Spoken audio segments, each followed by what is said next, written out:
Amigos telespectadores da Rede Vida de Televisão e do programa Páginas Difíceis da Bíblia. Este é o nosso primeiro encontro com o ano que acaba de nascer. Ele ainda é bebê, tem apenas 5 dias de vida. Ainda é tempo de eu desejar, em nome dos meus colegas aqui, a todos um feliz ano novo.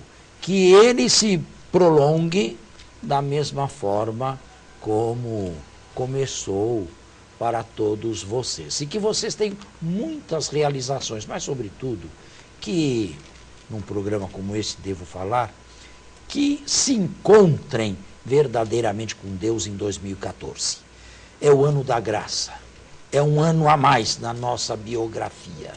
Que nós cresçamos e amadureçamos e não deixemos de caminhar.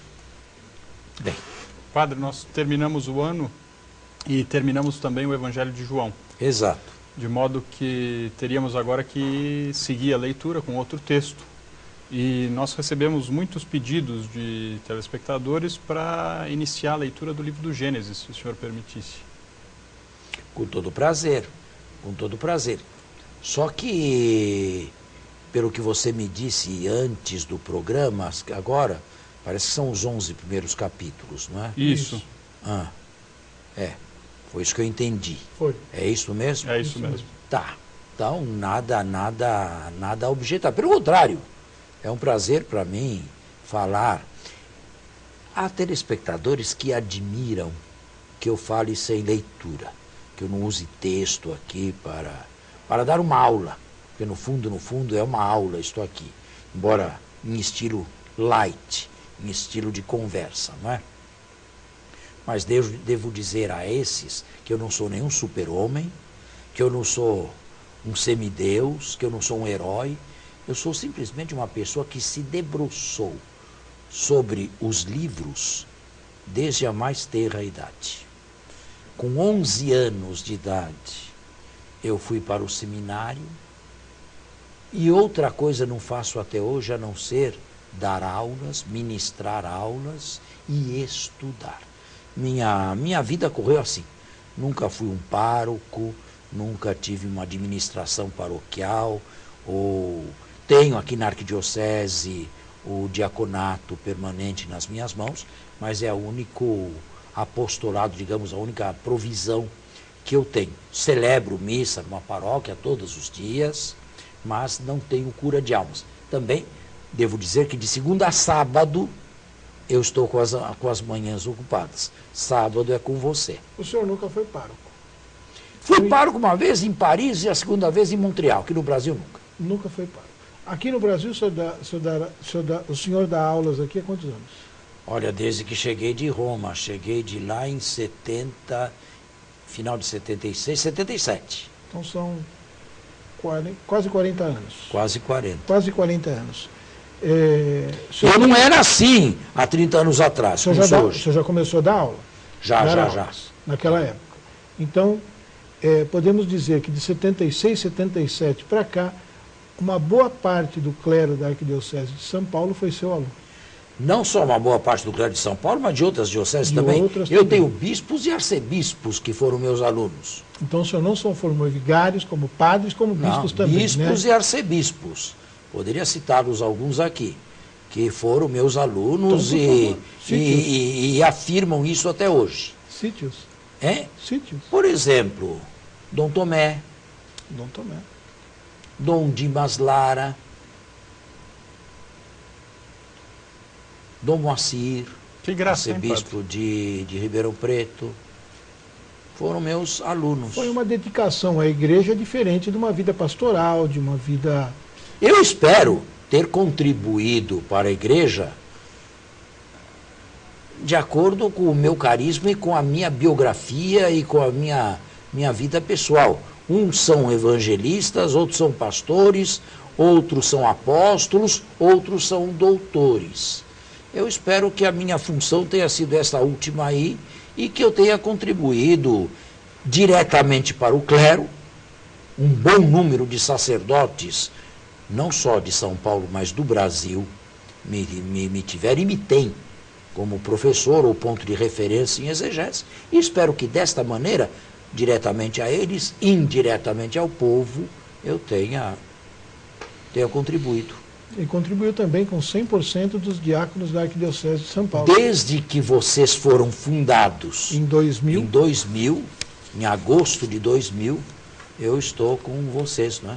Isso Você mesmo. foi a primeira turma, Primeira turma. e de lá para cá, agora você é o secretário da escola, e de lá para cá nós estamos juntos, e já 70 praticamente são diáconos 70, ordenados isso mesmo. aqui na nossa arquidiocese, né? Homens casados, porém fazendo parte do clero, não são sacerdotes, mas fazem parte do clero e dedicam boa parte de suas vidas à pastoral. Eles devem, isto ele sabe melhor do que eu, eles devem conjugar bem, e nem sempre é fácil, o sacramento do matrimônio, a vida conjugal, com a vida diaconal.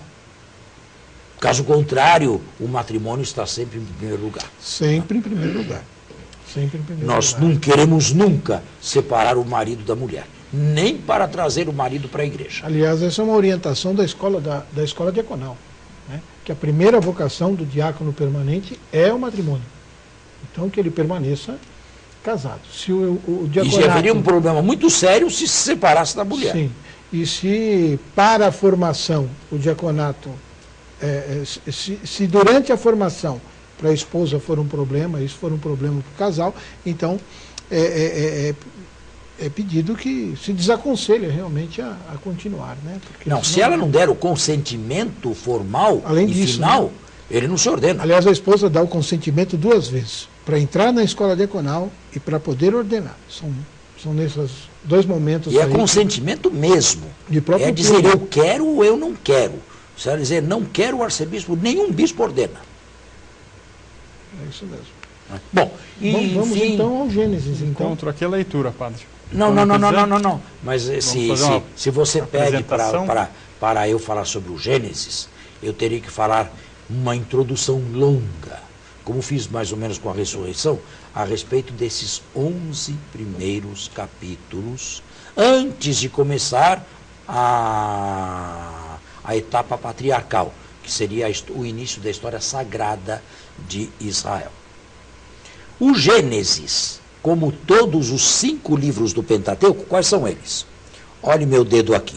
Primeiro, Gênesis. Segundo, Êxodo. Terceiro, Levítico. Estão vendo o dedo do meio? Este é o mais importante. Levítico. Números e Deuteronômio. Tradicionalmente, desde antes de Cristo, passando por toda a época patrística e toda a Idade Média, se convencionou dizer que Moisés havia escrito o Pentateuco todo inteiro. E, portanto, estes 11 capítulos do Gênesis também. Foi somente a partir do século XVI, bem, uma outra voz já no final da Idade Média, mas vozes peregrinas, sozinhas, mas a partir do século XVI e do Renascimento, começaram a surgir indícios de que o Pentateuco não podia ter sido obra de uma só pessoa. Dublagens, repetições, incongruências, tensões e até mesmo certas contradições.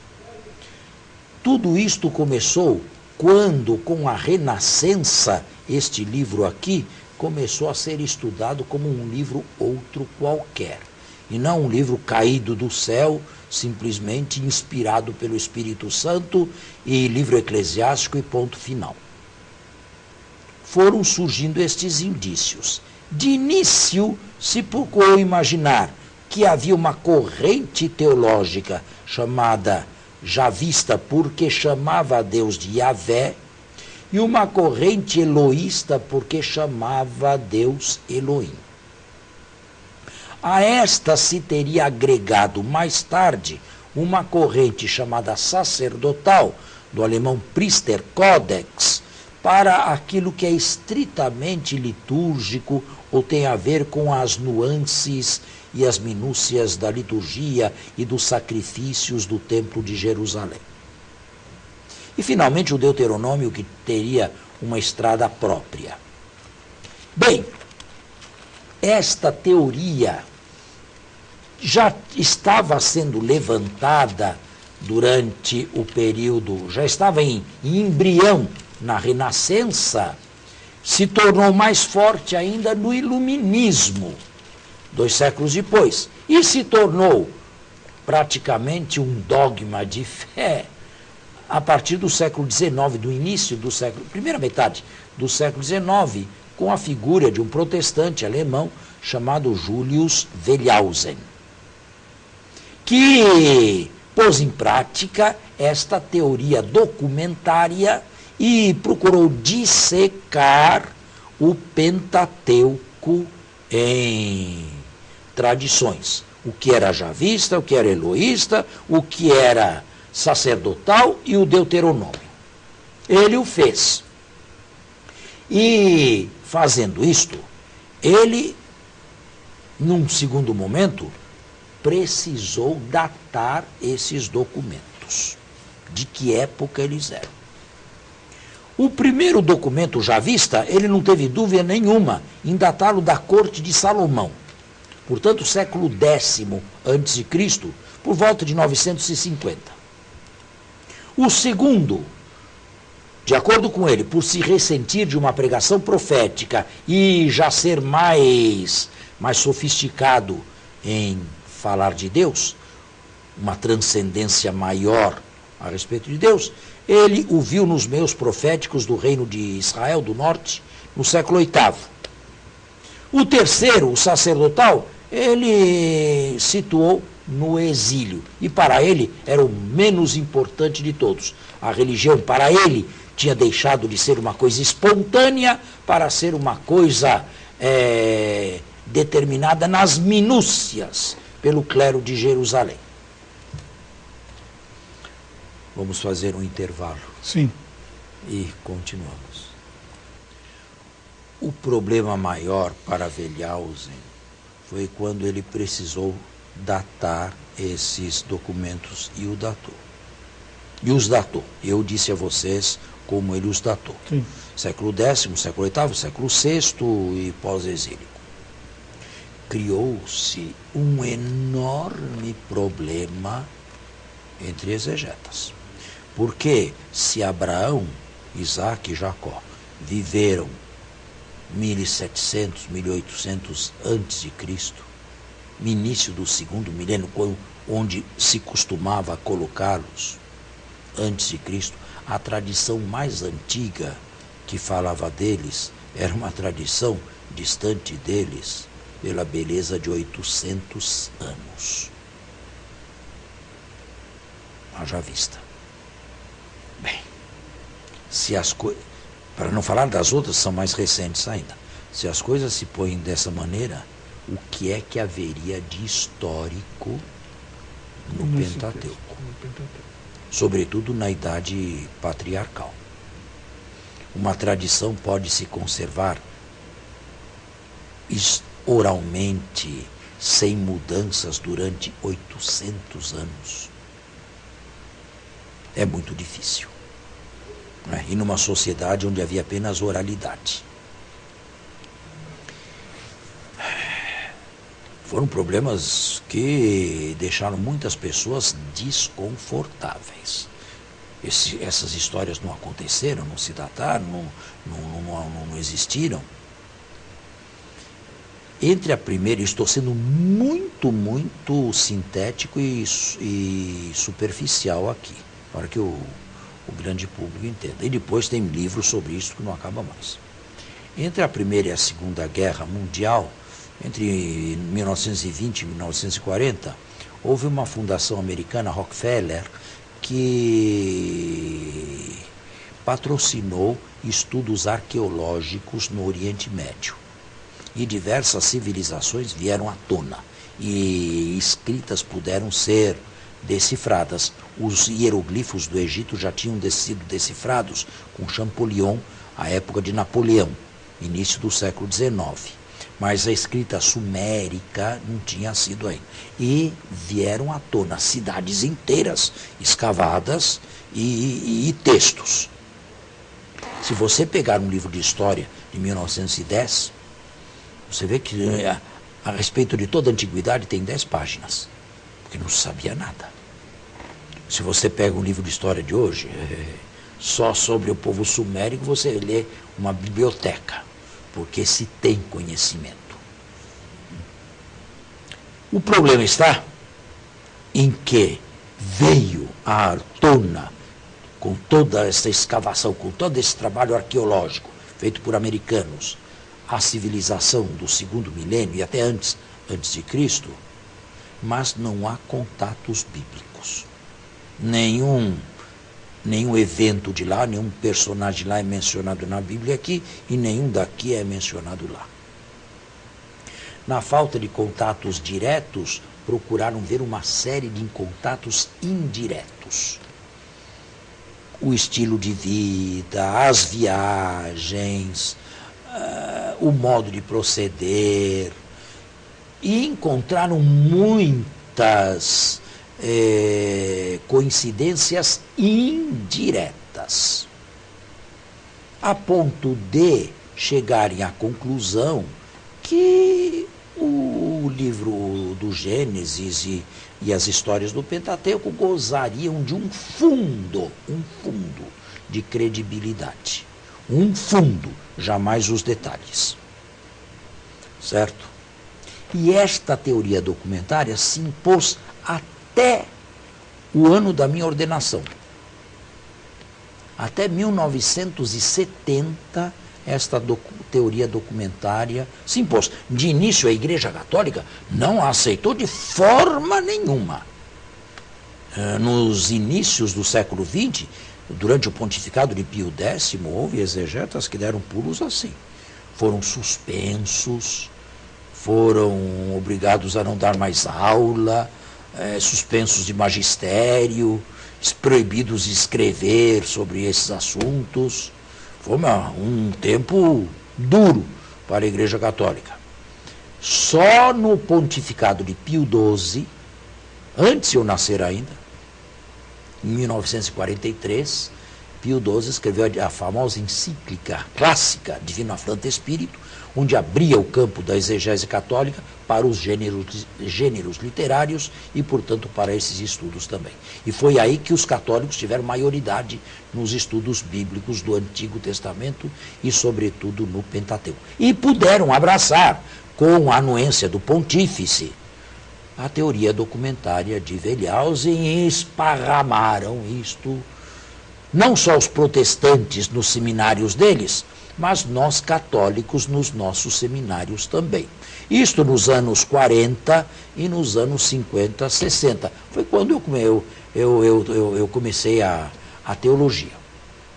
Mas, nos anos 70, esta famosa teoria documentária, que já estava, ou já tinha até adquirido direito de cidadania em exegese, ruiu. E, em poucas palavras, eu devo dizer que até hoje reina uma completa confusão no que diz respeito ao Pentateuco. Uma completa confusão. Não há 3 pessoas que falem a mesma coisa.